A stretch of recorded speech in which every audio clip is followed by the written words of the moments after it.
আর দেশে কেউ যদি মরে ভিআইপি লোক বড় বড় মাদ্রাসার মোহতামিম উমুক পীর উমুক বক্তাক দিয়ে জানাজা করায়। আর ওয়াক দিয়ে জানাজা করে কি করব? তোর বেটা যদি জানাজা করতো তোর তাও গুনাহ মাফ হতো, কথা ঠিক কিনা? নিজের ছেলে জানাজা করবে এমন ব্যক্তি ছাড়া মৃত্যুর পর দোয়া করার মতো কারো দোয়া কবুল হবে না। লাভ কি? আমার জানাজা যদি আমার বেটা করে, আমার বেটার দুঃখ বেদনা বেশি আবেগ পরিবেশ সৃষ্টি হবে। আর অন্যের বেটা জানাজা করুক, তখন নিয়মতি করবি অন্যের বেটা অন্যের বাপ, আল্লাহু আকবার। 6 মিনিটের মধ্যে জানাজা শেষ। ওর কোনো দুঃখ আছে ভাই? বাপ মরিছে আর একজনার, আমার কিসের টেনশন? কতক্ষণ এবারে এই যে আমার ভাই সভাপতি সাহেব রুবেল আলম ভাই, ইনার যে বডি ভাই, আপনার পিঠত কি কোনোদিন চুলকায়নি? এমন জায়গা একটা জায়গাত কি চুলকায়নি? হয়তো ডাইন হাতও পাচ্ছেন না, বাম হাতও পাচ্ছেন না, তাহলে বেকায়দা না? তখন আপনার বাড়ি আছে পাকা, তখন ভেতরে তো আর কানি এইভাবে পাচ্ছেন না, তখন বাড়ির বাহিরে যা, তখন ওই কানি তিনকে পিঠ ডলার চিন্তা করছে যে পিঠ দিয়ে এটি ঘুষবো। আমার তো হাতও পাচ্ছে না, কিন্তু আবার ওনার যদি ডায়াবেটিস হয়ে থাকে উনি চিন্তা করবেন আমার তো দেখা যাচ্ছে না, ডলতে ডলতে যদি চামড়া ছিলে যায় তাহলে তো ঘাও শুকাবে না। উনি তখন ঘুরে আসে ওনার স্ত্রী বলছেন যে শাহাদতের মা আমার এনে পিঠের চুলকে দাও। তখন উনি ওনার এক হাত দিয়ে চুলকে দিচ্ছেন, কিন্তু যেখানে চুলকাচ্ছে স্ত্রীর হাত সেখানে, কারণ কি পিঠ একজনার হাত আর একজনার। কতক্ষণে গা তখন উনি আচ্ছা তোরে ধমক দিতে তুলে দাও, তখন উনি 2 হাত দিয়ে চুলকাচ্ছে, তাও আসল জায়গা যায়নি। কতক্ষণ এই মেশালটা এই জন্য দিলাম, নিজের বেটা জানাজা আর অন্যের বেটা জানাজা এই চুলকানের মতো। আমার এলাকাত করে কি, আমরা দেশত মা বাপ মা মরে গেলে আমরাই জানাজা করি, আমরা ইমামতি করি 40 বছর 47 বছর হলে, আমাকে দিয়ে জানাজা করে নেয় না। ওই মৌকুরিতে পিরগলি আসে, ওই উমুক মাদ্রাসার মোহতামিম উমুক প্রিন্সিপাল, তখন আমি ওক দিয়ে কী করবো রে? মাদ্রাসার প্রিন্সিপালও ধরা খাতে টাকা মারা খায়, 2টা প্রিন্সিপালের চাকরি থানার ফোন করে আটকাতে আমি। মাদ্রাসার প্রিন্সিপাল দুর্নীতি করে ধরা পড়ে ছাত্ররা মিছিল করে করছে তোমাকে অপসারণ করিব। তাহলে আপনি সাধারণ মেম্বারের কোন দোষ আছে? এগুলো হচ্ছে দুনিয়া। দুনিয়া যদি ভালো না হয় আখিরাত ভালো হবে না। তাহলে আসুন আমরা এখন দুনিয়া ভালো করার জন্য রসুলকে দায়িত্ব দিয়েছে কি, হুয়াল্লাযী আরসালা রাসূলাহু বিল হুদা ওয়া দীনিল হক লিইয়ুযহিরাহু আলাদ-দীনি কুল্লিহি ওয়ালাউ কারিহাল মুশরিকুন। আমার আল্লাহ বলছেন, নবী হে, আমি সেই সত্তা, তিনি তার রসুলকে প্রেরণ করেছি সত্য হেদায়েত দিয়া, ইসলাম নামক জীবন ব্যবস্থা দিয়া। আপনি পৃথিবীর জমিনে গিয়া ইসলাম নামক জীবন ব্যবস্থা মানুষের আইনের উপরে বিজয় করবেন। এতে করে মুশরিকদের কলিজায় যত জ্বালা যন্ত্রণা হোক না কেন আপনি রসুল কোনো পরোয়া করিবেন না। এটা রসুলকে দায়িত্ব দিয়েছে কে? যখন কে? আল্লাহ নবীকে বলছেন আপনি পৃথিবীতে গিয়া মানুষের আইনের উপর আল্লাহর আইন বিজয় করবেন। আল্লাহু আকবার। আর আমরা করছি কি, আল্লাহর আইনের উপর মানুষের আইন বিজয় করতেছি। জীবনে জান্নাতের চৌকট পড়বে না, যতই জুব্বা লম্বা হোক আর কপালত যতই ইয়ে হোক। কি কথা কন না আপনারা? হ্যাঁ জোরে কন, কথা কন না। হ্যাঁ, যারা আল্লাহর বিধান বিজয় করতে দেয় না, আমার আল্লাহ কোরআনে বলছেন 4টি দোষ যাদের থাকবে তারা সাকার নামক জাহান্নামে যাবে। জোরে কন আল্লাহু আকবার। কয়টা দোষ? এই 4 দোষ যদি পীরের ভেতরে থাকে পীরক বাঁচান যাবে না। এই 4 যদি 4টা দোষ যদি মৌলবীর ভেতরে থাকে মৌলবী বাঁচান যাবে না, 4টা দোষ যদি হাজির ভেতরে থাকে হাজি বাঁচবে না। তারই 1 নম্বর হলো যারা নামাজ কায়েম করে না, 2 নম্বর যারা মিসকিনের ব্যাপারে ভূক্ষেপ করে না, আর যারা ইসলামকে বিলুপ্ত করতে চায় তাদের সাথে যারা প্রচেষ্টায় রত থাকবে তারা জাহান্নামে যাবে। আর আখিরাতের বদলা দিবার দিনটা যারা মিথ্যা মনে করবে এই লোকগুলি জাহান্নামে যাবে।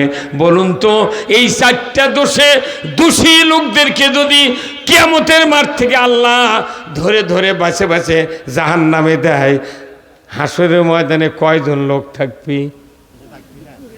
মানা সেই জন্যই নবী কথা যে কিয়ামতের ময়দানে আমার উম্মতের ভেতরে 73টা দল হবে, তারই 72 দল যাবি দোজগত, 1 দল যাবি জান্নাতত।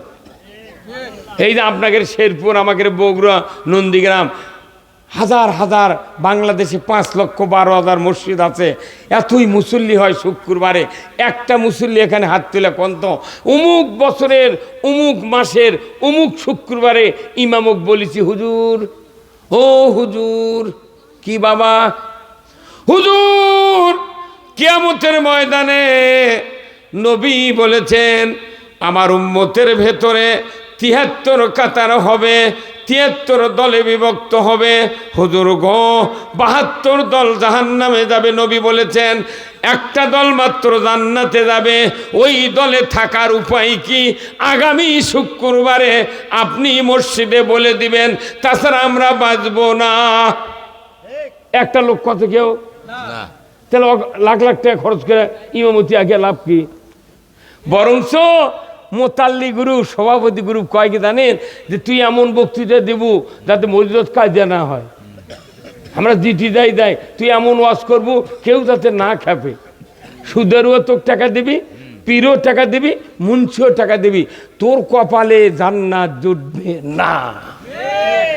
কতক্ষণ আল্লাহ কোরআনে বলছেন 5টি গুণ যাদের থাকবে তারা মসজিদের সভাপতি হতে পারবে, মসজিদের ক্যাশিয়ার হতে পারবে, মসজিদের মোতাল্লি হতে পারবে, ম্যানেজিং কমিটির সদস্য হতে পারবে। কয়টা গুণ? ধরে কোন কয়টা? আমার আল্লাহ বলেছেন ইন্নামা ইয়ামুরু মাসাজিদাল্লাহ মান আমানা বিল্লাহি ওয়াল ইয়াউমিল আখির ওয়া কামাস সালাতা ওয়া আতাউজ যাকাতা ওয়া লাম ইয়াখশা ইল্লাল্লাহ। আল্লাহ এমন আল্লাহ আমাদের যে মসজিদের কমিটি লৌহে মাহফুজে তৈরি করে থাকে, সেই কমিটি অনুযায়ী বাংলাদেশের একটা মসজিদের কমিটি নাই। আমার ভাইয়েরা আল্লাহ বলেছেন ইন্নামা ইয়ামুরু মাসাজিদাল্লাহ, নিশ্চয় আমি আল্লাহ বলে দিচ্ছি আমার ঘরের কারা কারা তোমরা খাদেমদারি খেদমতকার হতে পারবে তাদের ভেতরে 5টা গুণ থাকতে হবে।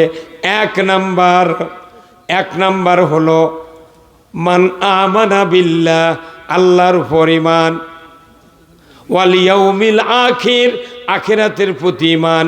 এরপরে তারা নামাজ কায়েমের চেষ্টা করবে, যাকাত আদায়ের চেষ্টা করবে, আর আল্লাহ ছাড়া কাউকে ভয় করবে না। আল্লাহু আকবার। কিন্তু আমরা আল্লাহ ভয়ই করি না, নেতার ভয়ে আমরা কোল বলছে খোলো দুটে থাকি। কথা কয় না? আমি 47 বছর ইমামতি করে বাংলাদেশের এই পরিবেশের কারণে ইমামতি লাখত মাটি দিয়ে বাদ দিয়েছি, যে ইমামতি করে কি মোতাল্লি ভালো হয় না। কথা কয় না মারে? হ্যাঁ ঠিক। রাত্রের মিটিং করে ওরা 10-12 জন মিটিং করে শুক্রবারে জুম্মাত করছে। আমরা লোকজনকে ডাকিয়েছি, মিটিং করতে আসে না। আমরা সভাপতি ক্যাশিয়ার বাইনে ছেড়ে দিচ্ছি। এখন উনি সভাপতি, উনি ক্যাশিয়ার, উনি ম্যানেজিং কমিটির সদস্য, ওনারা যা বলবেন আপনারা শুনতে বাধ্য থাকবেন। কতক্ষণ না আমি নামাজ কায়েম করবে, তারা যাকাত আদায় করবে, আল্লাহ ছাড়া কাউকে ভয় করবে না, তারা আল্লাহর উপর ঈমান আনবে, আখেরাতের প্রতি ইমান আনবে। আল্লাহর উপর ইমান আনা মানে কি কালমা পড়লে ইমান আনা হলো? অত সোজা নয়। ইমান আনার 3টা শর্ত। কয়টা? ইকরার বিল লিসান, তাসদিক বিল জিনান, আমলুম বিল আরকান। জোরে করে আল্লাহু আকবার। কেউ যদি কালিমা পড়তে চায় 3টা শর্ত পূরণ করতে হবে। জবানে তেলাওয়াত করতে হবে লা ইলাহা ইল্লাল্লাহু মুহাম্মাদুর রাসূলুল্লাহ। 3টা শর্তের 1 নম্বর হলো জবানে কলিমা পড়তে হবে, এরপরে অন্তরে অর্থ বিশ্বাস করতে হবে। তাসদিক বিল জিনান, কলিজা দিয়া অন্তর দিয়ে আপনাকে অর্থ বিশ্বাস করতে হবে। 3য় নম্বর শর্ত হলো আমলুম বিল আরকান, কাজে প্রমাণ করতে হবে। কালিমা যা পড়েছি, অন্তরে যা বুঝেছি, কাজ করে প্রমাণ করতে হবে। কিন্তু বাংলাদেশে এমন ইমানদার মুসলমান হয়ে গেছে, কালিমা পড়া যাবে, অর্থ বোঝা যাবে, কিন্তু কাজ করিতে পারিব না। হ্যাঁ, লাভ কি? এখন আবার মনে করেন এই 3 শর্ত পূরণ করছেন, কাজ করব, কিন্তু আবার আল্লাহ আর এক জায়গায় বলছেন যে না, কালিমা পড়লেই তুমি ইমানদার হতে পারলে না। তোমার ইমানদার হতে গেলে দুনিয়া যে শান্তির জায়গা, এই শান্তি কায়েম করতে গেলে তোমাকে আরও 1টি শর্ত পালন করতে হবে। সেই শর্ত যদি পালন না হয়, পৃথিবীর কোনো 1 ইঞ্চি জায়গার শান্তি কায়েম হতে পারে না। সেই শর্ত হলো আল্লাহ তাআলা কোরআনে বলছেন ফামাইয়াকফুর বিত্তাগুত। ও দুনিয়ার মানুষ, তুমি যদি ঈমান আনতে চাও, কালিমা পড়তে চাও, তাহলে 1টি শর্ত তোমাকে পালন করতে হবে। সেই শর্তটি হলো আগে তাগুতকে অস্বীকার করো, তারপরে তুমি ঈমান আনো। তাগুত কি? তাগুত হলো মানুষের আইন। মানুষের আইনও অবিশ্বাস করা ফরজ। জোরে কোন কি? মানুষের আইন অবিশ্বাস করা কি ফরজ? ওই ফরজ ইবাদত হলো প্রথম। মানুষের আইন অবিশ্বাস করার পর আল্লাহ বলছে তুমি এখন কালেমা পড়ো। তুমি মানুষের আইন, মাথার রাজনীতির, অর্থনীতির, কলদের মধ্যে কথা, বক্তৃতা, পোস্টারিং, পেপারও সব মানুষের আইনের বক্তৃতা করছো, আর জুম্মার যা আল্লাহু আকবার। হে মুকুল ভাই, কত কর না না? তাহলে তাগুতকে অস্বীকার করেছেন সাহাবায়ে আজমাইন, যার কারণে 300 জন সাহাবী নিয়ে বদরের প্রান্তরে যুদ্ধে বিজয় দিয়েছেন কে? জোরে বলেন কে? তাগুত অস্বীকার করতে যদি না পারি, আমাদের কালেমা পড়া ব্যথা। ওই দিনই দুনিয়ার শান্তি হচ্ছে না। সব ভালো, 5 বছর পর পর কি সুযোগ দেয় আমাকে, দেয় না। আমরা কোরআন হাদিস পড়ে বিভিন্ন গবেষণা করে টুটাফাটা জ্ঞানে দেখেছি পৃথিবীর শান্তি কায়েম হবে 2 হাতের দ্বারা, আর এবাদত কায়েম হবে নিজের দৈহিক শক্তির দ্বারা। পৃথিবীতে যুগে যুগে নবীদের সময় তরবারি নিয়ে যুদ্ধ করে পৃথিবীতে ইসলাম বিজয় করেছেন, কথা ঠিক কিনা? তাহলে তরবারি ধরতে পাও দিয়া ধরা লাগে না হাত দেয়া? কতক্ষণ কি দিয়া? তাহলে হাত দিয়ে তরবারি দিয়ে যুদ্ধ করে তারা ইসলাম কায়েম করতে, শান্তি কায়েম করতেন, কথা ঠিক কিনা? এখন সে তরবারি বাদ দেয়া হচ্ছে স্টেন গান, মেশিন গান, তারপর হচ্ছে কি ওই রকেট ছাড়িচ্ছে, আণবিক বোমা, যত অস্ত্রপাতি আছে, এগুলো কি হাত ছাড়া চলে? তাহলে আমরা গবেষণা করে দেখেছি এই পৃথিবীতে শান্তির একমাত্র কারণ হলো 2 হাত, একমাত্র অশান্তির কারণ হলো 2 হাত। আল্লাহ কোরআনে বলছেন জাহারাল ফাসাদু ফিল বাররি ওয়াল বাহর বিমা কাসাবাত আইদিন নাস। জলে স্থলে যা কিছু ঘটে বান্দা, তোমাদের 2 হাতে গড়া কাজের ফল। কারণ হাত যদি ভালো হয় দুনিয়া ভালো হবে, হাত যদি খারাপ হয় দুনিয়া খারাপ হয়ে যাবে। এই আমাদের মাথার থেকে পা পর্যন্ত 270 কোটি টাকার সম্পদ আছে, পা থেকে মাথা পর্যন্ত। একটা জিহব্বার দাম 10 কোটি টাকা। যে জিহব্বা এত বড় ডায়াগনস্টিক সেন্টারের একটা অফিসার, যার এই জিহ্বার যদি 1000 রকমের খাদ্য খালি টাচ করা হয়, 1000 প্রকার খাদ্যের নাম জিহ্বা বলে দিতে বাধ্য। কোনো ডাক্তারের কলম ফুরাবে, কালি ফুরাবে না, ঠেকালি কবে এটা কাঁচামরিচ, এটা লেবু, এটা খুরমা খেজুর, এটা মিষ্টি, এটা চমচম, এটা সোমবার দই। কথা গান এই জিভে কয়া দিবি, সেই জিভে আহারে সেই জিভে কোন লাইনে দিয়ে দিচ্ছি। এই আমার চোখ আছে, আপনার চোখ আছে, চোখ যদি একটা কুঞ্চির ঘুতে লেগে কানা হয় তাহলে আপনার ক্ষতি হবে, আপনার বাপেরও ক্ষতি হবে না, হবে? আমার কান যদি একটা বাতাসে উড়ে যায় আমার ক্ষতি হবে, আমার মায়ের ক্ষতি হবে না। পা যদি একটা ভেঙে যায় আপনার স্ত্রীর ক্ষতি হবে না, আপনার ক্ষতি হবে। প্রত্যেকটা অঙ্গ, যে কোনো অঙ্গ ক্ষতি হলে ব্যক্তিগত কষ্ট হবে, কিন্তু আমার আল্লাহ বলছেন হাত যদি খারাপ হয় পুরো জাতি কষ্ট পাবে। কি ভাই কথা কোন টাকা? ঠিক। তাহলে হাতের কাম তো আসতেছে আগামী 12 তারিখে, ওটা কি পাও দেওয়া দেওয়া তুমি? রসুলের সাহেবেরা যুদ্ধ করছে তরবারি দিয়ে, তখন ইসলাম কায়েম হচ্ছে। এখন বর্তমানে গোলাগুলিও লাগিচ্ছে না। বাংলাদেশে গণতান্ত্রিক পদ্ধতিতে কি সুন্দর একটা চিন্তা নেমে গেছে। বাঁ হাতত কাগজ, ডান হাতত ছেল, 3 দিকে সালাই, একদিকে দুয়ার, ঢোকমো কেরামান কাটবি না আর আল্লাহ দেখবি, কেউ দেখবি না। অন্ধকারের মধ্যে একটা মারে দিয়ে আসলি 4টার সময় সেন্টার ছেড়ে চলে যাবি। কথা কান দেখা এই কাম করে বাড়িতে। কিন্তু আমার আব্বা বক্তব্য দিয়েছেন, আমি আব্বার সাথে 10 বছর বক্তব্য দিয়েছি একই হ্যান্ডবেলে। আমার আব্বা বলছেন যে বাবা ব্রিটিশ আমলে ভোট দিছি, 5 জন চেয়ারম্যান বসে আছে, একজন ভোটার ধরে ডাকবে, ও বলবে যে আপনি কাক ভোট দেবেন, তারই মাথা হাত দেবে, দিলে ভাই ঘুম, কিসের ঘুম মরদ রে? হ্যাঁ, এটাই তো জীবনী হচ্ছে, এটাই অরিজিনাল জীবনী। কথা ঠিক কিনা? দুনিয়ার শান্তি হওয়া লাগবে। কথা কন, নবীর জীবন তো হুয়াল্লাযী আরসালা রাসূলাহু বিল হুদা ওয়া দীনিল হক লিইউযহিরাহু আলা দীনি কুল্লিহি ওয়ালাউ কারিহাল মুশরিকুন। আল্লাহু আকবার। এই পৃথিবীতে শান্তি কায়েম এক রসুলের তরিকা ছাড়া কোনো তরিকায় শান্তি কায়েম হবে না।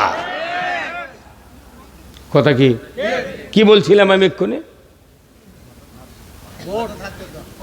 5 জন চেয়ারম্যান বসে আছে, তখন দেখি যে কাক ভোট দেবেন, মাথা হাত দেন। তখনকার মূর্খ মানুষ, আজ থেকে ব্রিটিশ আমলে এত লেখাপড়া ছিল, এত শিক্ষিত মানুষ ছিল, এত অবস্থা ছিল না। তখন খালি মাটির চৌকি, মাটির বাঁজা, মাটির দেওয়াল। কথা ঠিক কিনা? ওই সময় এই অশিক্ষিত লোকেরা কি সাহস যা 5 জনের মধ্যে 1 জনের মাথা হাত দিচ্ছে। আচ্ছা এই সময় ইনকে মাথা হাত দিয়ে ভোট হলো নি, ওই ঘরের থেকে কাকু বাড়াবার দিল না। ওই 5 জনের মধ্যে 3 জন করলো নি, তুই আমার টাকা খা, কার মাথা হাত দিল রে? কথাকার হয় না। এখন কত সোজা, টাকা খাই খায়, কিন্তু ওটি যা দাগ মারমো তাই ছাড়া কেউ বুঝবার পারছে না। কথাকার ভাইরা আমার, এই পৃথিবীর জমিনে শান্তি কায়েমের অরিজিনাল ভার্সিটি হলো মসজিদ। এই মসজিদে যদি লোক তৈরি না হয়, মাহফিলে লোক তৈরি হবে না, বক্তৃতা দিয়ে মানুষ ভালো হবে না। যদি ভালো হতো, বাংলাদেশে প্রতি বছর 5 কোটি মাহফিল হয়, একটা সবার যদি 1 জন করে মানুষ ভালো হতো, 1 বছরে কয় কোটি ভালো হতো? আর 1 বছরে, তারপরে 5 কোটি, 15 কোটি হলো না? 1 বছরে 5 কোটি, 2 বছরে 10 কোটি, 3 বছরে 15 কোটি, 4 বছরে। কিন্তু মানুষ আছে 18 কোটি ইমানদার, আরো 2 কোটি ভারতের থেকে হাওলাত করা লাগলেন। একজন লোকও ভালো হচ্ছে না। মানে কেন হচ্ছে না? আমাদের সমস্যা হলো কি, যে আপনাকে এখানে কৃষিজীবী মানুষ নাই ভাই। এই যে ধান যখন গামর হয় তখন কোনো অ্যামেস্টার টপ দেয়, তারপর পেলে নাম দেয় ওই কারেন্ট পোকার জন্যে, তারপরে দেয় হলো আপনার এসিমেক্স, একটা তরল কিংবা স্যাতারা ওষুধ। এখন এই 3 ওষুধ নিয়ে আপনি ঢোল নিয়ে জমিতে যাচ্ছেন, হঠাৎ করে আকাশে মেঘ, আপনার স্ত্রী বলবি নইমের বাপ এই মেঘ করেছে, আপনি যেন ওষুধ দেন না, যদি পানি হয় তাহলে সব ধুয়ে যাবি। আপনি স্ত্রীর কথা না শুনে আপনি ঢোল নিয়ে ওষুধ নিয়ে খেপে চলে গেছেন, না ওষুধ দিমো আজ যাওয়া হবে। পাথরত যা ওষুধ ছিটে কেবলকে ঢোল আলোত নামাছেন, মুষলধারে বৃষ্টি শুরু আছে, আপনার এই ওষুধ দেওয়া না দেওয়া কি সমান? তো আমরা বাংলাদেশে যতগুলো বক্তা আছি, মসজিদের ইমাম আছি, যত ওয়াজ মাহফিল আছে, আমরা কোনো মানুষের ইমানের ছত্রাকনাশক বেদি বন্ধ করার জন্যে একবারে অ্যামস্টার টপ, তার পেলে নামের ওষুধ আর এসিমেক্স আমরা সমানে স্প্রে করছি। এই যে আমাকে নিয়ে যাচ্ছেন 3টে বক্তা, এটি 3 জনই এই জমির মধ্যে খালি স্প্রে করছে। কতক্ষণ একা এখন ওষুধ ঠিক মতো স্প্রে করলাম, কিন্তু মানুষের আইন দিয়ে দেশ চলার কারণে ওই বৃষ্টির মতো ওই আইন দিয়া আমাকে বক্তৃতা থেকে ধুয়ে নেমে দেয়, যার কারণে কিছু উপকার নেই। এটা কিছু মিছেই। আল্লাহর আইন ছাড়া পৃথিবীর জমিনের 1 ইঞ্চি জায়গাত শান্তি কায়েম হতে পারে না। এই বাংলাদেশে আল্লাহর আইন চালু হোক। আপনারা কি চান? কারা কারা চান? 2 হাত তুলে আল্লাহকে দেখান। নারায়ে তাকবীর, নারায়ে তাকবীর। আল কোরআনের আলো, দুনিয়ার মুসলিম, বগুড়ার মুসলিম, শেরপুরের মুসলিম, দারকিপাড়ার মুসলিম, লিল্লাহে তাকবীর। এই যে আল্লাহর আইন চালেন, এই সাথে কোনো 2 হাত তুলেছেন? কয় হাত? যাই হাত তুলবার কয়, 1 হাত তুলবার কয়, 2 হাতও তুলবার কয় না। কিন্তু আপনাকে একটা ব্যালেন্স ঠিক রাখার জন্য 2 হাত তোলেন না। 2 হাত 2 দিকে গেলে মধ্যে আপনি ব্যালেন্স নিয়ে বসে আছেন। এই 2 হাতের কত দাম জানেন? এই হাত দিয়ে পৃথিবীতে শান্তি কায়েম হয়। এই হাত যদি ভালো হয়, দুনিয়া ভালো। হাত খারাপ, দুনিয়া খারাপ। আমার ভাইয়েরা, আজকের এই মাদ্রাসা আল্লাহ রাব্বুল আলামিন 1500 বছর আগে নবীজিকে নবুয়ত দিয়েছেন। জাবালে নূর, গারে হীরা, 2500 ফিট উঁচু পাহাড়। যারা হজ করেছেন পাহাড় দেখে এসেছেন, 2500 ফিট উঁচু গারে হীরার রসুল 39 বছর 11 মাস 29 দিন রাত্রিতে সেজদায় পড়ে আছেন। 12টা 1 মিনিট পর রসুলের যখন 40 বছর পূর্তি হয়েছে, তখন আল্লাহ বলেন, জিবরাইল যাও লৌহে মাহফুজ থেকে কোরআনের সূরা আলাকের 5টা আয়াত নিয়া তুমি গারে হীরায় আমার হাবিবকে নবুয়ত দিয়ে আসো। জোরে কন্যা মারহাবা। জিবরাইল আলাইহিস সালাম লৌহে মাহফুজ থেকে সূরা আলাকের 5টা আয়াত আনলেন। তার 1 নম্বর আয়াত হলো ইকরা বিসমি রব্বিকাল্লাযী খলাক। পর মুহাম্মদ সৃষ্টিকর্তা রবের নামে। আল্লাহর ফেরেশতা জিবরাইল আলাইহিস সালাম রাত 12টা 1 মিনিটে ওই জাবালে নূর গারে হীরার গুহার দরজায় দাঁড়িয়ে গেলেন। নবীজি সেজদায় পড়ে আছেন। যখন এত আলো, মানুষ নয় ফেরেশতা নূরের তৈরি, পোশাক ধবধবে সাদা, অন্ধকার, লাইট নাই, হারকিন নাই, কারেন্ট নাই, বাল্ব নাই। নবীজি গুহার দরজায় ভেতর দিয়ে ঢুকে সেজদায় পড়ে আছেন। জিবরাইল গুহার দরজায় দাঁড়িয়েছেন। সেজদার ভেতর থেকেই চোখের ভেতরে জল জল করে ঝলসার মতো আলো দেখা যায়। নবীজি চিন্তা করলেন, অন্ধকারে তো ছিলাম এতক্ষণ, কিসের আলো আমার চোখে পড়ে। আল্লাহর নবী মাথা উঠা পেছন ফিরে দেখেন এমন একজন মানুষ, না ফেরেশতা, জিন না ভূত, নবীজি মার্ক করতে পারলেন না। নবীজি পেছন ফিরে দাঁড়িয়ে যখন থাকলেন, জিবরাইল সাথে সাথে বললেন, ইকরা বিসমি রব্বিকাল্লাযী খলাক। পর মুহাম্মদ সৃষ্টিকর্তা রবের নামে। রসুল বললেন, আনা উম্মি, আমি পড়তে পারি না। আবার বললেন, ইকরা বিসমি রব্বিকাল্লাযী খলাক। পড়ুন মুহাম্মদ সৃষ্টিকর্তা রবের নামে। রবিজি বললেন, আনা উম্মি। তৃতীয়বার প্রেসার দিয়ে জিবরাইল আলাইহিস সালাম যখন নবীজিকে চাপ দিতে চাচ্ছেন, আল্লাহ বলেন, জিবরাইল খবরদার, খবরদার, আমার নবীকে তুমি বিরক্ত করবা না। আমি তাকে বিশ্ব নবী, নবীদের নবী, ইমামুল মুরসালিন, সুলতানুল আম্বিয়া, যাকে মেরাজের রাত্রিতে সমস্ত নবীর ইমাম বানাবো, ওই নবীকে তুমি বিরক্ত করবে না, চাপ দেবে না। আর তৃতীয়বার তুমি বলতে পারবে না, আমি তোমাকে আদেশ দিলাম ওই আব্দুল্লাহর বেটা মুহাম্মাদের বুক আর তোমার বুকটা তুমি একত্র করে ধরো। আমি নিমিষের ভেতরে তোমার বুকের 5টা কথা মুহাম্মদ সাল্লাল্লাহু আলাইহি ওয়াসাল্লামের বক্ষে পার করে দেব। ফটোস্ট্যাট মিশিংয়ের মতো পার হয়ে চলে গেল। প্রথম আয়াত ইকরা বিসমি রাব্বিকাল্লাযী খলাক, পর মুহাম্মদ সৃষ্টিকর্তা রবের নামে।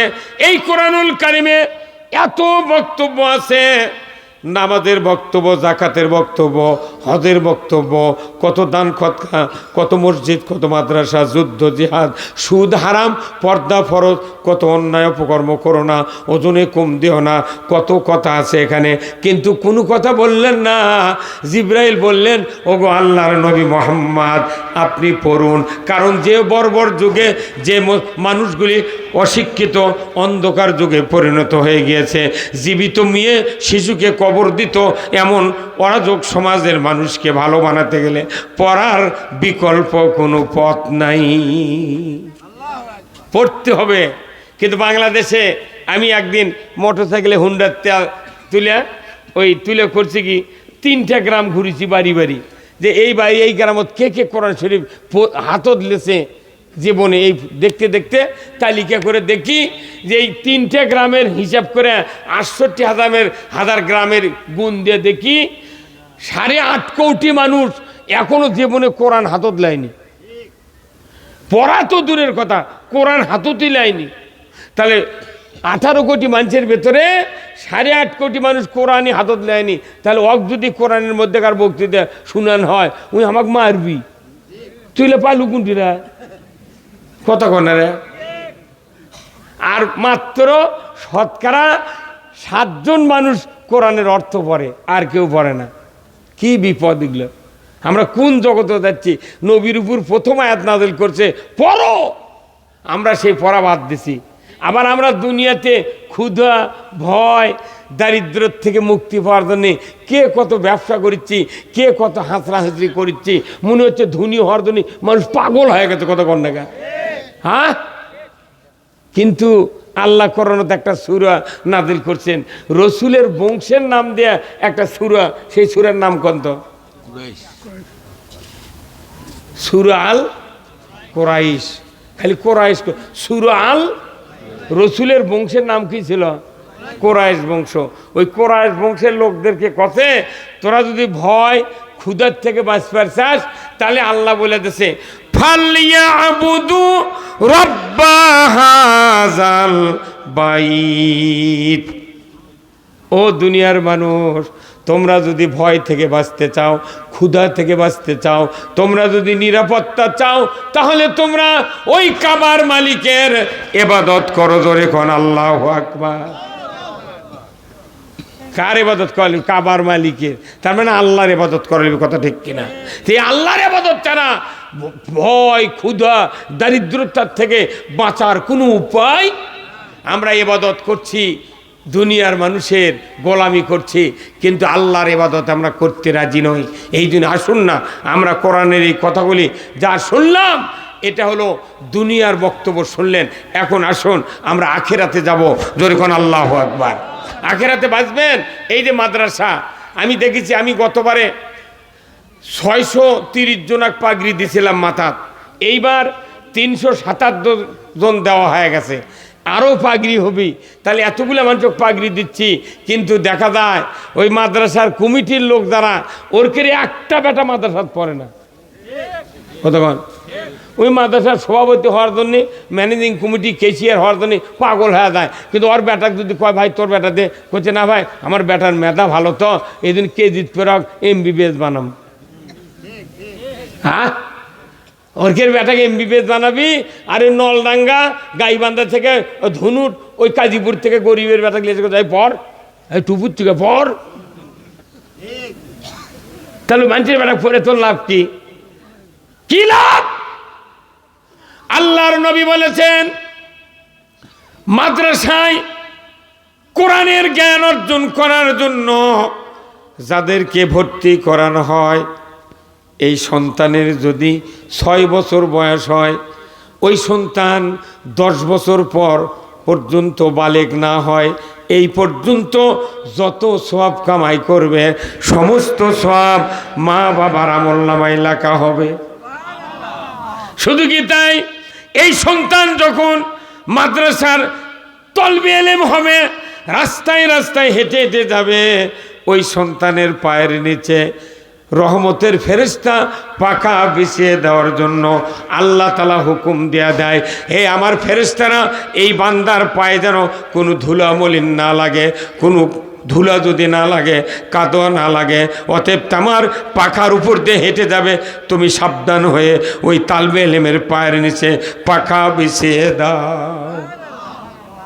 কোন এমপির বেটা, চেয়ারম্যান বেটা, মন্ত্রীর বেটা মাদ্রাসার তালবে এলেম আছে?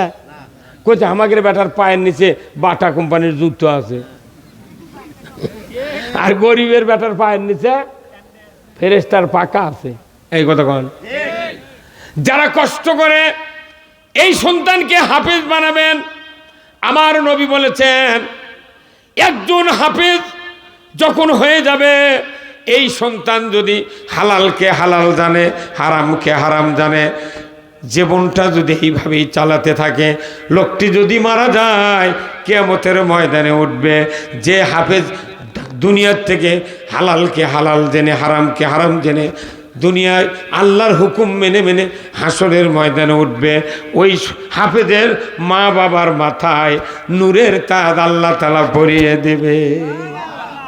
কিন্তু ডাক্তার হলে এমবিবিএস, ইঞ্জিনিয়ার, বুয়েট, রুয়েট, চুয়েট, কোনো নূরের তাজ তো দূরের কথা, মাতুলও মাথার দেওয়া হবে না। ওই যে কাজীপুরের মাতুল নাই, পেজলিরা না, আউসলিরা না, ওগুলোও পাবে না।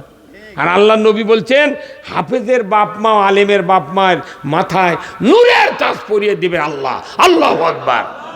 শুধু কি তাই, আল্লাহর নবী বলেছেন এই সন্তানের কারণে কিয়ামত পর্যন্ত পিতামাতার আমলনামায় সদকায়ে জারিয়ার সওয়াব লেখা হবে। এই সন্তান যদি 40 বছরে হাফেজ হয়, আলিম হয়, সে যদি ইমানদার হিসেবে বাঁচিয়ে থাকে, এই মানুষটা যখন বাবার শেওরে বসে মৃত্যু যন্ত্রণা শুরু হয়ে গেছে, নবীজি বলেছেন এই সন্তান যদি কোরআন তেলাওয়াত করতে পারে, সূরা ইয়াসিন, জাকানদানির সময় নবীজি বলেছেন ওই জাকানদানির সময় আপন সন্তান, নিজের সন্তান কন্যা হোক আর ছেলে হোক, যদি পড়তে পারে, তেলাওয়াত করতে পারে, নবীজি বলেছেন ওই পিতামাতার মৌতের আযাব আল্লাহ অতি আসান করে দেয়। এখন আপনার বেটা, আমার বেটা কোরআন শরীফ পড়ে পারে না, এই মসজিদের ইমাম, মাদ্রাসার হুজুরক ডেকে আনতে আনতে আজরাইল জানলিয়া ওই আপনার চান্নাই গোনা পার হয়ে গেছে, লাভটা কি হলো? কি লাভ? আপনার বাড়িতে একটা মরার সময় এই কোরআন পড়ার মধ্যে একটা ছাত্র তৈরি থাকা লাগবে। এটা আপনাকে শেরপুর নাই ভাই, ওই যে দমকল বাহিনীর অফিস কি কয়, ফায়ার সার্ভিস নাই? ফায়ার সার্ভিস, ফায়ার মানে কি? আগুনের। দেশে একবারে মূর্খ মানুষ থেকে শুরু করে মুফতি পর্যন্ত, একবারে চৌকিদার থেকে সচিব পর্যন্ত, একবারে মেম্বার থেকে প্রধানমন্ত্রী পর্যন্ত যত ক্লাসের লোক আছে সবাই একটা মোনাজাত করে। সবাই এই মোনাজাত, হাত তুললি মোনাজাত। সেই মোনাজাতটা হলো কি? রব্বানা আতিনা ফিদ দুনিয়া হাসানাতাও ওয়া ফিল আখিরাতি হাসানাতাও ওয়া কিনা আযাবান্নার। এই মোনাজাত সবাই জানে না ভাই? এই মোনাজাতটা আমরা করি, আল্লাহ তুমি দুনিয়ার ভালাই দাও, আখিরাতের ভালাই দাও, আর জাহান্নাম থেকে মুক্তি দাও। আল্লাহু আকবার। এই মোনাজাত হলো এই কোরআন শরীফে যতগুলো বক্তব্য আল্লাহর আছে সমস্ত বক্তব্যের হলো হেডলাইন। কি লাইন? হ্যাঁ সবাই কোন কি লাইন? হেডলাইন। হেডলাইন বুঝতে পারছেন আপনি? পত্রিকায় কাল সকালে করতোয়া পড়বেন, সাত মাথা পড়বেন, যা কিছু পড়েন না কেন, ওখানে লেখা আছে, ওখানে লেখা আছে, বড় করে লেখা আছে কি, হয়তো আজকে 5টার সময় ডক্টর ইউনূস বক্তৃতা দিচ্ছে যে আগামী ত্রয়োদশ নির্বাচনে কোন রকমের কারচুপি করলে আমার পুলিশ বাহিনী, আমার সেনাবাহিনী এই নির্বাচনকে সুষ্ঠু করার জন্য তারা মাঠে থাকবে। এই বক্তৃতা কে দিয়েছে? ডক্টর ইউনূস। এরপর অনেক বক্তৃতা দিয়েছে, কিন্তু এই কথাটা মূল্যবান, জাতির কাছে এটা গ্রহণযোগ্য হচ্ছে যে প্রধানমন্ত্রী যদি এই কথা কয়া থাকে তাহলে মোটামুটি নির্বাচনে আর কারচুপি হওয়ার সম্ভাবনা। এই কথা হবে হেডলাইন। হেডলাইন লেখার পর ওই কলামত 2.5 লাইন লিখেছে ওনার বক্তব্য, লেখার পর নিচে লিখে দিয়েছে যে বাকি কথাগুলি 3 পাতার 3 পৃষ্ঠার 4 কলাম। এখন আপনি ওই খেলা পড়লেন 3 পৃষ্ঠার 4 কলামত, যা পড়ার পর ওটি আবার লিখে দিয়েছে 11 পৃষ্ঠার 6 কলাম। তার মানে কি এই হেডলাইনের বক্তব্য পড়ার জন্য গোটা পেপার আপনাকে খুঁজে খুঁজে বার করা লাগবে। তাহলে ওই সম্পাদক পত্রিকার মনে করে যে এই এক বক্তৃতা পড়ার জন্য যাতে পেপারের সব হেডলাইন ওর চোখে পড়ে। তো কোরআন শরীফের একটাই হলো হেডলাইন, সেটা হলো রব্বানা আতিনা ফিদ দুনিয়া হাসানা ওয়া ফিল আখিরাতি হাসানা ওয়া কিনা আযাবান নার। তার মানে আমি যদি দুনিয়ার ভালাই চাই আল্লাহর কাছে, আল্লাহ তখন বলে বান্দা তুমি যে দুনিয়ার ভালাই চাচ্ছ, দুনিয়ায় কিভাবে ভালাই হবে তোমাদের আমি তো সব কোরআনে বলে দিয়েছি। এ দোয়া করে লাভ কি? তোমার এই বক্তৃতাগুলা সমাজে যদি চালু করো এমনি এমনি তুমি দুনিয়ার ভালাই পাবে। ওয়াফিল আখিরা, আখেরাতে আল্লাহ তুমি ভালাই দাও। তার আখেরাতে ভালাইয়ের ব্যাপারে আল্লাহ তাআলা কোরআনে বলছেন ওমা খলাকতুল জিন্না ওয়াল ইনসা ইল্লা লিয়াবুদুন, আমি মানব এবং জিনকে সৃষ্টি করেছি আমার গোলামির জন্য। ধরে বলো ঠিক কিনা? তাহলে ইবাদত যত প্রকার আছে তুমি যদি করতে পারো তুমি কিয়ামতের দিন মুক্তি পাবে। আর দুনিয়াতে শান্তি পাবে তখনই যখন কোরআনের যত ব্যবস্থা আছে দুনিয়ায় কায়েম করবে। তাহলে দুনিয়ার শান্তি হলো, ইবাদত করে আখেরাতে মুক্তি হলো। এখন আখেরাতে যদি মুক্তি হন আল্লাহ তো আপনার জান্নাতি দিবি, আগুনের তো কোনো কথাই নাই। কথা কয় না বারে? হ্যাঁ ঠিক। তাহলে আসুন আমরা 2 ধারায় বক্তৃতা শুনবো। একটা হলো আল্লাহ রসুলের ধারা, আর একটা হলো আল্লাহর ধারা। কথা কন? তাহলে রসুলের জীবনটা একটু আলোচনা করা হোক। রসুল ছিলেন আদর্শ স্বামী। আল্লাহু আকবার। কি ছিলেন? আদর্শ স্বামী। আমরা কি আদর্শ স্বামী হতে পেরেছি? না, পারিনি। আল্লাহ রসুলের অনেকগুলি স্ত্রী ছিলেন। আল্লাহ রসুলকে একদিন সকল স্ত্রী বললেন হুজুর আমরা তো অনেকগুলি স্ত্রী আপনার, তে আপনি বলেন তো আপনি কাক বেশি ভালোবাসেন? আল্লাহ রসুল শুনে তো তাজ্জব বাপ্পুরি, এতগুলো স্ত্রীর সামনে কার কথা কয় আমি কি বেন পরি ফেরত? কি কথা ঠিক কিনা? আল্লাহ রসুল বললেন যে আজকে আমি এই উত্তর দিতে পারবো না, আমি এই উত্তর কালকে দেব। তখন আল্লাহ রসুলের স্ত্রীরা যার মনে তাই চলে গেলেন। ঠিক রাত্রিতে খাওয়া দাওয়ার পর সবাই যখন যার যার রুমে গেছেন তখন আল্লাহ রসুল কতকগুলি খুরমা একটা বাটিত নিয়েছেন। বাটিত নিয়ে প্রত্যেক স্ত্রীর ঘরে ঘরে প্রবেশ করছেন একে একে। একজন প্রথম স্ত্রী ঘর ঢুকে ওনাকে হাতত 2টা খুরমা দিয়ে বললেন যে তোমাকে যে আমি 2টা খুরমা দিলাম খবরদার অন্য কোনো তোমার বোনকে বলবে না। এইভাবে সব স্ত্রীর হাতত কয়টা করে খুরমা দিয়েছে? 2টা করে দিয়া উনি যার শুয়ে পড়ছেন। পরের দিন সকালে সব স্ত্রী বলছে হুজুর আজকে বলবার চাচ্ছেন কোন কাক বেশি ভালোবাসেন? তখন উনি বলছেন যে আমি গত রাত্রিতে যাকে 2টা খুরমা দিছি তাকে আমি সবচেয়ে বেশি ভালোবাসি। হ্যাঁ সুবহানাল্লাহ কোন? আচ্ছা এইরকম স্ত্রী ভালোবাসার লোক দুনিয়াতে আছে? প্রথম বউ আছে, দ্বিতীয় স্ত্রী করে মোটটা সম্পত্তি ওই দ্বিতীয় স্ত্রীর নামে লিখে দেয়। কতক্ষণ রে? আবার দ্বিতীয় স্ত্রীদের সন্তানগুলো হলো তাক সব সুযোগ সুবিধা দেয়, আর বড় বউয়ের ছোলবল ভ্যান চালে খিলাই। কতক্ষণ টাকা হয় না? আছে কেউ এইরকম স্বামী? আছে রসুলের মতো? আল্লাহ রসুল আদর্শ স্বামী ছিলেন। আর আমাদের দেশে যে স্বামীগুলো আমরা বিয়ে পড়ে তৈরি করেছি, প্রত্যেকটা মুন্সি আমাদের দেশের মিথ্যে কথা কয়ে বিয়ে পড়ায়, একবার খাঁটি মিথ্যে। তার মানে ওখানে বলিচ্ছে উমুকের ছেলে উমুক, এত টাকা দেন মোহর, এত নগদ, এত বাকি, চাহিদা মাত্র দিতে বাধ্য থাকিবে, এই অঙ্গীকারে তোমাকে শাদী করতে আসিয়াছে, তুমি তাকে স্বামিত্বে কবুল করো।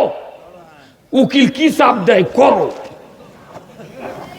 আচ্ছা কোন তো যে মেয়েগুলো আমাকে স্বামী হিসাবে কবুল করার জন্যে বসে থাকে শ্বশুরের ঘরের ভেতরে, মেয়ে শিক্ষিত হোক অশিক্ষিত হোক, এনারা কি নগদ বাকি বোঝে না? কথা কনে বারা বুঝে। 3 লাখ টাকা মোহরানা বান্ধে 30,000 নগদ, 2,70,000 বাকি। ওই মেয়েটা বোঝে না, দেখে এত টাকা বাকি কবুল কই কিভাবে? তখন যদি ওই মেয়েটা বলতো না আমি বাকি কবুল বলবো না, তাহলে যে বরটা আছে বিয়ে করবে ওর দুপুরে খাওয়া মিস, ওর পালসারও মিস।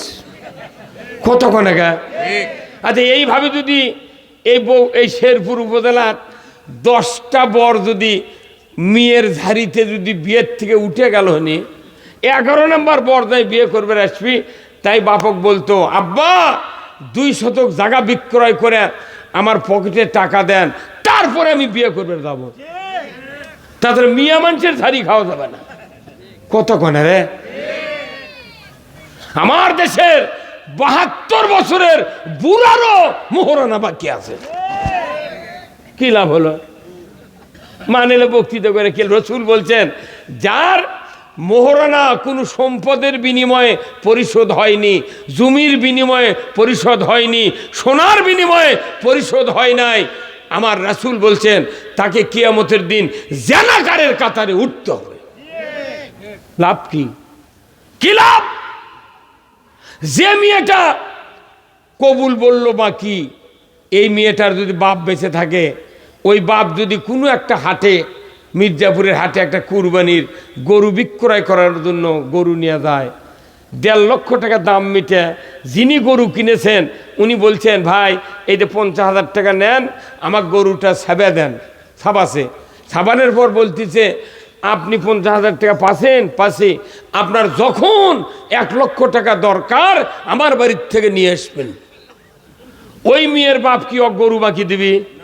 এই ধরে কন একটা ভেড়ার খাসি বাকি দিবি, একটা বকরির খাসি? তাহলে ওই বাপটা এত বড় বাটপার, তুই গরু বাকি দিল না, খাসি বাকি দিল না, ভেড়া বাকি দিল না, তুই 18 বছর একটা সোনার টুকরা জান্নাতি নিয়ামত আল্লাহর বান্দি কলিজার টুকরা মেয়ে হোক কালো, তাও হাত পাও বেলানের লাগানো ছিল, তুই এই মেয়েটাকে বাকি দিল কেরে? বাটপার। এই কতক্ষণ? হ্যাঁ, গরু বাকি দেয় না কিন্তু বিটিক বাকি দেয়। লাভটা কি? কতদিন আর বক্তৃতা এগুলো শুনবেন? সরকারের আইন করতে হবে, যেহেতু এটা ফরজ হুকুম। বিবাহের ফরজ কয়টা? কন 13টা। ভালোই ঠিক জানাম না। একজনে কচি ওজুর ফরজ কয়টা করছে? 9টা। গোসলের ফরজ কয়টা করছে? 5টা। এই যে মসজিদে ইমামেরা ইমামতি করে বছর অন্তর, কি সুন্দর রুমাল মাথার দিয়ে, হাজি গামছা দিয়ে, জুব্বা দিয়ে, পাগড়ি দিয়ে, কপাল কালো হয়ে গেছে ইমামতি করতে করতে, আর মানুষের সাথে কথা কবার চায় না। সালাম আলকি দিলে হাত মুসাফা করলে কি নরম, মানে তুলোর হাত। কিন্তু এখনো গোসলের ফরজের চর্চা নাই, বিবাহের ফরজের চর্চা নাই, অজুর ফরজের চর্চা নাই। বহু মাহফিল হচ্ছে দেশে, কিন্তু ধর্মীয় অনুশাসনের কোনো ব্যবস্থাপত্র বাংলাদেশে নাই। অজুর ফরজ কয়টা? 4টা। আপনাকে জমজমের কূপের 1 বদনা পানি দেওয়া হয়, আপনি অজু করলেন, মুখমণ্ডল ধুলেন, দুই হাতের কনুই পর্যন্ত ধুলেন, মাথা মাসেও করলেন, টাকনু পর্যন্ত পায়ের দুটো ধুলেন না, ধুলেন না, তাহলে বলেন তো আপনার নামাজ হবে? কেন হবে না? অজুই হয়নি। কথা পারবেন না, অজুই। তাহলে 4 ফরজের মধ্যে 1 ফরজ বাদ দিলে যদি অজু না হয়, বিবাহের ফরজ হলো 2টে। কয়টা? 2 ফরজের মধ্যে মৃত্যু পর্যন্ত একটা শোধ করে না। ওই নামাজ পড়তে পড়তে, হজ করতে করতে, হজরে আসওয়াদ চুমা দিতে দিতে উই একলাই ক্ষয় করে থুয়েছে। কি কি লাভ? কি লাভ? 2টা ফরজ, বিবাহের ফরজ 2টা, এটা মসজিদে বলতে হবে, মাহফিলে বলতে হবে। আল্লাহ রাসূল বলছেন এই 2টা ফরজের 1 নম্বর ফরজ হলো মোহরানা পরিশোধ করা, 2য় নম্বর ফরজ হলো উকিল এবং মোল্লা সাক্ষীর সামনে উভয়কে কবুল বলা, ধরে বলো ঠিক কিনা? এটা হলো বিবাহের ফরজ। জীবন ভর খালি হুন্ডার লোভে, জমির লোভে মেয়ের চেহারা দেখে কবুল কয়, কিন্তু মোহরানা শোধ হয় না। আর আমরা বক্তৃতা করছি, বাইরে আমার কি লাভ? কি? এই জন্য রসুল আদর্শ স্বামী ছিলেন। এরপরে আসেন, রসুল ছিলেন একজন আদর্শ রাজনীতিবিদ। কথা ঠিক কিনা? রসুল ছিলেন এমন একজন ইমাম, যে ইমামে যে মসজিদে ইমামতি করেছেন উনি, ওই মসজিদে 1 রাকাত নামাজ পড়লে কিয়ামত পর্যন্ত 50,000 রাকাতের সওয়াব। এটা কি আমি বানিয়ে বলছি? এটা রসুলের হাদিস। রসুল বলে গেছেন এই মসজিদে নববীতে যারা কিয়ামত পর্যন্ত নামাজ পড়বে 1 রাকাত, 50,000 রাকাতের সওয়াব দেওয়া হবে। আমাদের দেশে কম মসজিদ আছে, এরকম সওয়াব হবে? কথা বল। হ্যাঁ, আমাদের দেশের মসজিদের জন্য রসুলের একটা হাদিস আছে যে 27 গুণ সওয়াব হবে যদি জামাতে নামাজ পড়া যায়। কয় গুণ? এখন শোনেন, 27 গুণ সওয়াব নিতে গেলে আপনাকে ওযু ভালো করে করা লাগবে, পোশাক টাকনুর উপর থাকা লাগবে, পায়জামা প্যান্ট লুঙ্গি, তারপর নেসফো শাক পোশাক হওয়া লাগবে, দাড়ি থাকা লাগবে, তারপর জুব্বা পাগড়ি, তারপরে আপনার টুপি, এরপরে আপনার রুকু সেজদা সূরা কারাত তাসবিহ তাহলিল খুশু করে আস্তে আস্তে ইমামের পেছনে ফজরের নামাজ এক ওয়াক্ত যদি পড়তে পারেন, আপনার আমার আমলনামায় 27 গুণ সওয়াব আল্লাহ দিতে পারে, নাও পারে। কথা কন না? তার 27 গুণ সওয়াব কার হবে? এইগুলি শর্ত পূরণ করা লাগবে। কিন্তু আমার দেশে শর্ত আছে? শর্ত নাই। আমার দেশে 15.5 আনা মানুষ, একটা করে গ্রামের 15.5 আনা মানুষের প্রত্যেকটা ঘরে ঘরে কিস্তির টাকা নেওয়া আছে, সুদের লোন নেওয়া আছে, সিসি লোন করা আছে। এই সুদ অর্থনীতি প্রকাশ্যে মানার কারণে, আল্লাহর হারামকৃত হুকুম প্রকাশ্যে মানার কারণে কোরআনের ওই আয়াতকে মিথ্যা বলা হচ্ছে। কথা ঠিক কিনা? আপনি 27 গুণ সওয়াব কি দেবেন? এই যে আমার গায়ে জুব্বা দেখিচ্ছেন, এই জুব্বা পায়জামার জুব্বায় আমার কমপক্ষে 12 আনা সুদের টাকা পড়ছে আমার ভাগে। যার শার্ট আছে, পাঞ্জাবি আছে, এরকে 6 আনা। যার ফতুয়া গাঁত আছে, এর হলো 3 আনা। কত কোন টাকা? আর যার খালি গাঁও, তার সুদ নেই। অথচ আমার দেশে বড় জুব্বা ছাড়া বক্তৃতার মঞ্চ দুটলে কবি এ পাগল লোক নামে দে। কিন্তু আমার দেশে জানেন যতগুলো ফ্যাক্টরি আছে, যতগুলো ফ্যাক্টরি, সুদের জাহাজ, হাজার হাজার কোটি টাকা সিসি লোন করে তারা ব্যবসা করছে। যত ফিড মিল আছে বাংলাদেশে, যতগুলো ফ্যাক্টরি আছে, কোটি কোটি হাজার হাজার কোটি টাকা সিসি লোন করে তারা দোকানপাট চালাচ্ছে। অথচ সুদের অর্থনীতি মানিচ্ছে। প্রতি বছর 4 বার করে উমরা করছে, আর 1 বার করে হজ করছে। আইসা বন্ধু বান্ধবের সাথে গল্প করছে, ভাই 6 বার করে চুমা দিছি রে পাথরত। আল্লাহ তখন জিবরাইল কয়, ই গাঁজা খাচ্ছে রে। এই সুদের অর্থনীতি মানে এই 6 বার চুমা দেওয়ার বড়াই করছে। ও ক তুই যদি পাথর চুমা নয় গিলে যদি খালু হনি তোর লাভ হবে না। এই কথা কোন টাকা? তাহলে এই কথাগুলো আমাদের বলার দরকার আছে না নাই? এইগুলি তো দুনিয়ার ভালাই, কে দুনিয়ার ভালাই যদি কবার যায় তখনও মানুষ টুটি চেপে ধরে। দুনিয়া যদি কেউ আল্লাহমুখী করতে না পারে ওর বাপও জান্নাতে যাওয়ার উপায় নাই। কতক্ষণ না? তাহলে দেখেন এই আজ থেকে 30 বছর আগে এই উপজেলায় কি এরকম ফায়ার সার্ভিস ছিল? ঢাকাতে ছিল। এই যত অফিস বেশি হচ্ছে তত আগুন লাগিচ্ছে বেশি। কতক্ষণ? আমার এই অফিস যদি না থাকতো আরো এলাকা পুরিয়া সরকার হয়ে যেত। এখন যখন আগুন লাগিচ্ছে তখন যদি সরকার অফিস বানায়, চাকরির নিয়োগ দেয়, দমকল মিশিং আনে, পানির পাম্প নিয়ে আসে, তাহলে এর মধ্যে গোটা গ্রাম পুড়ে দেবি।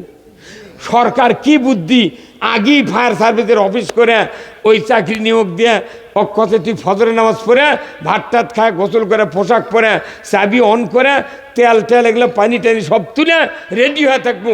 আগুন লাগতে দেরি, ফোন করবে, সাথে সাথে ইঞ্জিন স্টার্ট হবে। ফায়ার সার্ভিসের অফিসার দেখা পানি আগুন নিবানের জন্য রেডি হয়ে বসে থাকে। আপনার বাড়ির কখন আজরাইল আসবে আপনি আমি জানি? আসার আগেই ফায়ার সার্ভিসের অফিসারের মতো রেডি হয়ে থাকা লাগবে। আজরাইল আলী কোরআন তেলাওয়াত হওয়া লাগবে। কিন্তু ওই চা করিচ্ছা ওই কেজিত পরে ওই ঢাকা ভার্সিটিত পড়াচ্ছে। কথা কয় ওই ইদিক মরিয়াই পেজ ভত্তা লাগিচ্ছে। লাভ কি? কি লাভ? আপনার ওই ছেলে যদি হাফেজ হয়, আলিম হয়, আপনার জাকানদানির সময় কোরআন তেলাওয়াত করবে, সূরা ইয়াসিন। আল্লাহ রসুল বলছেন তার মৌতের জাকানদানি অতি আসানের সহিত জান কবজ হবে। ধরে কোন আল্লাহ। তাহলে এইরকম সন্তান বানানোর দরকার আছে না নাই? এটা তো সামান্য। আল্লাহ রসুল বলছেন যদি কোনো বাপ মা মারা যায় আর নিজের সন্তান যদি জানাজার মুসল্লার ইমামতি করতে পারে, এই সন্তানের জানাজার ইমামতি আর অন্য সন্তানের অন্য মানুষের বেটার ইমামতি আকাশ পাতাল কম্বারা। আল্লাহর নবী বলেছেন নিজের সন্তান জানাজার ইমাম হবে, তাকবীর দিয়ে সানা পড়তে লাগবে কমপক্ষে 2.5 মিনিট। অনেক মানুষ জানাজার ইমামতি করে, যদি পড়ার ইমাম অন্য ইমাম যদি জাল্লা সানাউকা না পড়ে আপনি কি ধরতে পারবেন? ওই জড়িত করছে না, ওই যা কছে কথা কন।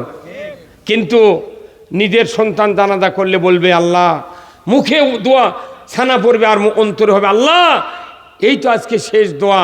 যে চেহারা দেখলে হজের সওয়াব, যে পায়ের নিচে জান্নাতের ঠিকানা, সেই মা সেই বাবাকে আজকে শেষবারের মতো বিদায় দেব। ছানা শুরু করেছে আল্লাহ আল্লাহ আর একটাই চাওয়া পাওয়া। আল্লাহ আমার আব্বা কত কষ্ট করেছে, মা কত কষ্ট করেছে, 2.5 বছর দুধ পান করাছে, 5 বছর ম্যাথরে কাজ করছে, 10 মাস 10 দিন উদরে ধারণ করে তিল তিল করে আমাকে মানুষ করেছে। আল্লাহ ওই মাকে তুমি জান্নাতবাসী করো। ধরে কোন আল্লাহ। যে বাবার চেহারা দেখলে হাজ্জাতাম মাবরুর কবুল হজের সওয়াব, আল্লাহ ওই বাপকে আর দেখতে পাবো না। এই ছানা পড়বে মনে মনে ওইরকম আকাঙ্ক্ষা করবে। জোরে বলুন ঠিক কিনা?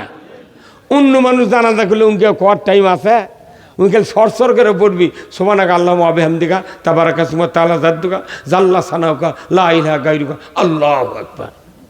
শেষ। কিন্তু নিজের সন্তান একটু ওয়েট করবে, একটু ভাববে। কতক্ষণ না?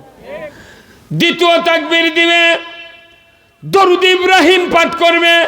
বলুন তো দরুদ ইব্রাহিমের ভেতর কয় নবীর নাম? 2 জন নবীর নাম। দরুদ ইব্রাহিমের ভেতরে নিজের সন্তান যখন জানাজার মুসল্লায় ইমামতির দায়িত্ব নিয়ে দাঁড়িয়ে যাবে, ওই সন্তান বলবে আল্লাহ দরুদ ইব্রাহিম পড়তেছি, আল্লাহ 2 জন নবীর নাম আছে। একজন নবী মায়ের পেটে 6 মাস বয়স, বাবা দুনিয়ার থেকে বিদায় হয়েছেন। 6 বছর বয়সে মায়ের সাথে বাবার কবর জিয়ারত করতে গিয়া মাকে হারিয়েছেন, 7 বছর বয়সে দাদাকে হারিয়েছেন। আল্লাহ আমার বাপ তো এমনটি করেন নাই, 40 বছর পর্যন্ত মাথার ঘাম পায়ে ফেলে আমাকে লালন পালন করেছেন। মাথায় করে টোপলা, কাঁধে করে বাক্স নিয়া দারকিপাড়া হাফিজিয়া মাদ্রাসায় রেখে এসেছে। আল্লাহ, আল্লাহ গো, ও আল্লাহ, ওই বাপের জন্য আমি দোয়া করি, আল্লাহ ওই বাপের আপনি জীবনের গুনাহ মাফ করে দেন। আর যে মা আমাকে লালন পালন করেছেন, ওই মার মতো মা ইব্রাহিম আলাইহিস সালামের ছিলেন, কিন্তু নমরুদের ভয়ে ওই মা ঘরের ভেতর প্রসব করতে পারেন নাই। গভীর রাত্রিতে প্রসব বেদনা ওঠার পর উনি বাড়ি থেকে বের হয়ে অন্ধকার রাস্তা দিয়া পাহাড়ের গুহায় গিয়া বলেছে, পাহাড় আমার জন্য দরজা খুলে দাও। আল্লাহ আপনি তা আপনার হুকুমে দরজা খুলে দিয়েছেন। ওই ইব্রাহিম আলাইহিস সালামের মা পাহাড়ের গুহায় প্রবেশ করে যখন প্রসব করেছে, নিজের সন্তানের মাথা নিজের হাত দিয়ে বের করে ওই জায়গায় রেখে বাড়িতে চলে আসতেছেন। ওনার একটা চিন্তা, আমার সন্তান পাহাড়ের গুহায় মারা যাক, আমার সান্ত্বনা পাবো, কিন্তু ওই নমরুদের লোক আমার সন্তানকে হত্যা করলো না, এটাই আমার বড় পাওয়া। জোরে কন্যা ঠিক কিনা? 14 দিন পর ইব্রাহিম আলাইহিস সালামের মা সন্তানের মরদেহ দেখার জন্য চলে গিয়েছে। দেখি আমার সন্তান তো বেঁচে নাই, দেখার জন্য গভীর রাত্রিতে চলে গেলেন। আল্লাহকে বললেন, আল্লাহ দরজা খুলে দাও। দরজা খুলে দিলেন আল্লাহ। তারপরে ভেতরে ঢুকলেন, দেখে ইব্রাহিম 2 হাত পা নেড়ে খেলা করছেন। ধরে কন মারহাবা। সন্তানকে দেখা মাত্রই মায়ের স্তনে দুধের জোয়ার শুরু হয়ে গিয়েছে। সন্তানকে তড়িঘড়ি করে কোলে নিয়েছেন। আমার সন্তান এখনো বেঁচে রেখেছেন আল্লাহ। সন্তানকে নিয়ে গুহার অন্ধকারের ভেতরে স্তনের মুখ লাগায়া দিচ্ছেন, কিন্তু মুখের ভেতরে স্তনের বাঁটটা ঢোকে না। উনি দরজার কাছে এসে দেখেন মুখের ভেতরে 2টা আঙ্গুল। একটা আঙ্গুল বের করলেন, দেখে মধুর নহর, আর একটা আঙ্গুল বের করলেন দুধের নহর। জোরে কন্যা আমার হাওয়া। আমার ভাইরা, আলহামদুলিল্লাহ, আল্লাহর এক বান্দা অনেক কয়টি টাকা দিলেন, আলহামদুলিল্লাহ। ইব্রাহিম আলাইহিস সালামের মা 14 দিন পর মরা সন্তান দেখার জন্য যা গেলেন। আল্লাহ আমার মা তো এমনটি ভাবে আমাকে বন জঙ্গলে পাহাড়ের গুহায় প্রসব করেন নাই। উনি 2.5 বছর দুধ পান করাছেন, 5 বছর মেথরে কাজ করেছেন। উনি আমাকে লালন পালন করে আমাকে বড় করে কোরআন শিক্ষার জন্য ব্যবস্থা করে দিয়েছেন। আল্লাহ গো, ওই মা আর বাপকে 2 নবীর ওসিলায় আপনি মাফ করে দেন। সুবহানাল্লাহ। এটা হবে নিজের সন্তানের দোয়া। কথা কন না, নিজের সন্তানের দোয়া। 3য় তাকবীর দেওয়ার পর আল্লাহর নবী বলেছেন, নিজের সন্তান জানাজা করতে করতে এত আবেগ ঘন পরিবেশ তৈরি হবে, অন্তর থরথর করে কাঁপবে। আল্লাহ আর বুঝি কোনোদিন এই জান্নাতি নিয়ামত মাকে দেখব না। এই যে হজের মতো নিয়ামত, চেহারা দেখলে হজের সওয়াব, এই বাবাকে আর দেখতে পাবো না।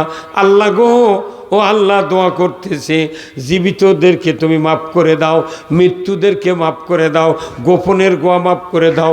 আল্লাহ প্রকাশ্যের গুনাহ মাফ করে দাও, সমস্ত অপরাধ মাফ করে দাও।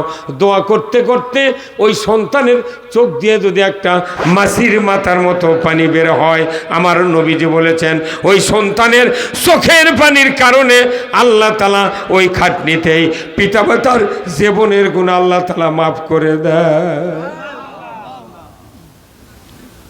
অন্য মানুষ জানাজা করলে তুলে দিলে 1 ফুট পানি বাড়াবে না। কথা বল না।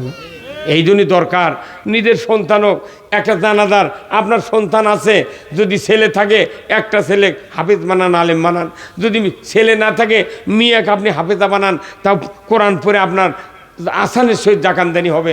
আর যদি মেয়ে হাফেজা হয়, একটা ভালো আলেম হাফেজ কারি দেখে ওই মেয়ে বিয়ে দেন, আপনার ওটাই হবে আপনার জান্নাতের নিয়ামত। কথা ঠিক কিনা? কিন্তু এনা অবস্থা যদি ভালো হয়, ওই কি গরিবের বেটার সাথে বিটিক বিয়ে দেয়? ওই খালি খোঁজে চাকরি, সরকারি চাকরি কোথায় পাবি। কত ঠিক কিনা? এই জন্য আসুন, আমি আপনাদেরকে বলতে চাই যে আজকে এই মাদ্রাসার জন্য আপনাদের প্রাণ কাঁদে, মন কাঁদে। এই মাদ্রাসা কিয়ামত পর্যন্ত চলুক, এটা কি আপনারা চান? কারা কারা চান? দুহাত তুলে আল্লাহকে দেখান, লিল্লাহে তাকবীর। এই যে মাদ্রাসা, এই মাদ্রাসা বাংলাদেশে হাফিজি মাদ্রাসা আছে, কওমি মাদ্রাসা আছে, মহিলা মাদ্রাসা আছে। সারা দুনিয়ার এই বাংলাদেশের এই যত মাদ্রাসা আছে, চায়া চিন্তা এমনি সামনি চালান লাগে, কথা ঠিক কিনা? চালান লাগে, কিন্তু সরকার কোনো বেতন দেয় না। এই জন্যে এই মাদ্রাসাগুলিতে একটু আদায় কালেকশন করতে হয়।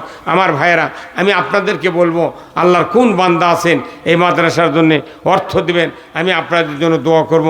আল্লাহ তাআলা যেন আপনাদের